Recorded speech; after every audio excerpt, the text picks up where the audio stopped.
ലോകരാജ്യങ്ങൾ ഇന്ത്യയെ ഭയക്കണമെങ്കിൽ അണുബോംബ് അനിവാര്യമാണെന്ന് 1984 മുൻപേ ഹോമി ജെ ഭാഭ നെഹ്റുവിനെ ഓർമ്മിപ്പിക്കുമായിരുന്നു. എന്നാൽ അമേരിക്കയുടെ ഭീഷണിയും സമാധാന പ്രേമി എന്ന പ്രതിച്ഛായയും നെഹ്റുവിനെ ഇതിൽ നിന്നും പിന്നോട്ട് വലിച്ചു. 1939 ഒരു ചെറിയ അവധിക്ക് ഇന്ത്യയിലെത്തിയ ഹോമി ഭാഭ രണ്ടാം ലോകമഹായുദ്ധം കാരണം ഇവിടെ കുടുങ്ങുകയായിരുന്നു. കേംബ്രിഡ്ജ് യൂണിവേഴ്സിറ്റിയിൽ നിന്ന് ഡോക്ടറേറ്റ് നേടിയ അദ്ദേഹം CV രാമന് കീഴിൽ ഇന്ത്യൻ ഇൻസ്റ്റിറ്റ്യൂട്ട് ഓഫ് സയൻസിൽ ചേർന്നു. ഭാഭയുടെ ആവശ്യങ്ങൾ നെഹ്റു തുടക്കത്തിൽ തള്ളിക്കളഞ്ഞു. ചൈനയേക്കാൾ മുൻപേ ഇന്ത്യക്ക് അണുബോംബ് നിർമ്മിക്കാൻ കഴിയുമായിരുന്നിട്ടും നയതന്ത്രപരമായ കാരണങ്ങളാൽ അത് വൈകിപ്പിക്കപ്പെട്ടു. 1962 ചൈനീസ് ആക്രമണമാണ് നെഹ്റുവിന്റെ കണ്ണ് തുറപ്പിച്ചത്. ഉറ്റ ചങ്ങാതി എന്ന് കരുതിയ ചൈന ചതിച്ചതോടെ അണുബോംബ് നിർമ്മാണത്തിന് അദ്ദേഹം ഭാഭയ്ക്ക് പച്ചക്കൊടി വീശി. പക്ഷെ അപ്പോഴേക്കും ഏറെ വൈകിയിരുന്നു. നെഹ്റുവിന് ശേഷം വന്ന ലാൽ ബഹദൂർ ശാസ്ത്രിയും ഗാന്ധിയൻ അഹിംസയിൽ വിശ്വസിച്ചിരുന്നതിനാൽ ബോംബിനോട് വിമുഖത കാട്ടി. എങ്കിലും 1964 ചൈന അണുബോംബ് പരീക്ഷിച്ചത് ഇന്ത്യയുടെ സുരക്ഷാ ആശങ്കകൾ വർദ്ധിപ്പിച്ചു. 1966 ഒരു വിമാനാപകടത്തിൽ ഹോമി ഭാഭ കൊല്ലപ്പെട്ടു. ഇന്നും ദുരൂഹത തുടരുന്ന ആ വേർപാടിന് ശേഷവും ഇന്ത്യൻ ശാസ്ത്രജ്ഞർ പരീക്ഷണങ്ങളുമായി മുന്നോട്ടു പോയി. 1974 രാജസ്ഥാനിലെ പോഖ്രാനിൽ ഇന്ത്യ ആദ്യ ആണവ പരീക്ഷണം നടത്തി. ചിരിക്കുന്ന ബുദ്ധൻ എന്നായിരുന്നു ഈ രഹസ്യ ദൗത്യത്തിന്റെ പേര്. പരീക്ഷണം വിജയിച്ചപ്പോൾ ബുദ്ധൻ ചിരിച്ചു എന്ന സന്ദേശം ഡൽഹിയിലെത്തി. പിന്നീട് 24 വർഷക്കാലം പരീക്ഷണങ്ങൾ നടന്നില്ല. ഇതിനിടെ പാകിസ്ഥാൻ ആണവശക്തിയാകാൻ ശ്രമിക്കുന്നത് ഇന്ത്യയെ അസ്വസ്ഥമാക്കി. 1999 സോവിയറ്റ് യൂണിയന്റെ തകർച്ച ഇന്ത്യയെ ഒറ്റപ്പെടുത്തുകയും ചെയ്തു.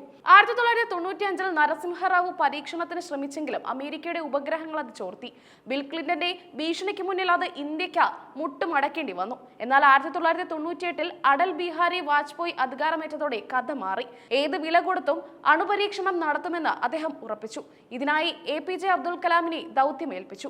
അമേരിക്കൻ ചാരക്കണ്ണുകളെ വെട്ടിക്കാൻ രാത്രിയിൽ മാത്രമാണ് പണികൾ നടന്നത്. പകൽ സമയത്ത് എല്ലാം സാധാരണമാണെന്ന് തോന്നിപ്പിക്കാൻ ശാസ്ത്രജ്ഞർ കിണഞ്ഞു ശ്രമിച്ചു. ഫോൺ സംഭാഷണങ്ങളിൽ താജ്മഹൽ, വൈറ്റ് ഹൗസ് തുടങ്ങിയ കൂടുനാമങ്ങൾ ഉപയോഗിച്ചു. അണുബോംബിനെ കുറിച്ച് ചാരന്മാർക്ക് ഒരു സൂചനയും ലഭിക്കാതിരിക്കാനായിരുന്നു ഈ മുൻകരുതൽ.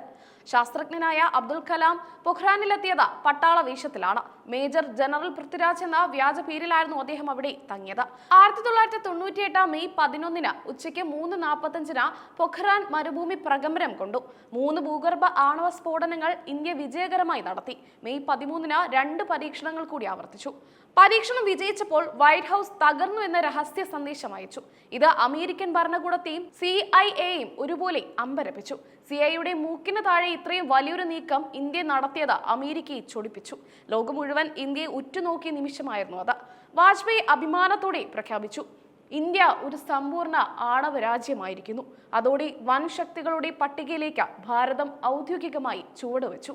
ഇന്ത്യയുടെ ഈ യാത്ര കഠിനമായിരുന്നു. ഉപരോധങ്ങളെയും ഭീഷണികളെയും അതിജീവിച്ചാണ് ശാസ്ത്രജ്ഞർ ഈ ലക്ഷ്യം കണ്ടത്. ഇത് രാജ്യത്തിന്റെ ആത്മവിശ്വാസം വാനോളം ഉയർത്തി. ഹോമി ഭാഭയുടെ സ്വപ്നങ്ങളും വാജ്പേയിയുടെ നിശ്ചയദാർഢ്യവും കലാമിന്റെ പ്രയത്നവുമാണ് ഇന്ത്യയെ ഈ നേട്ടത്തിലെത്തിച്ചത്. ഇന്ന് ഇന്ത്യ സുരക്ഷിതമായിരിക്കുന്നത് ആ ചുവടുവെപ്പുകൾ കാരണമാണ്.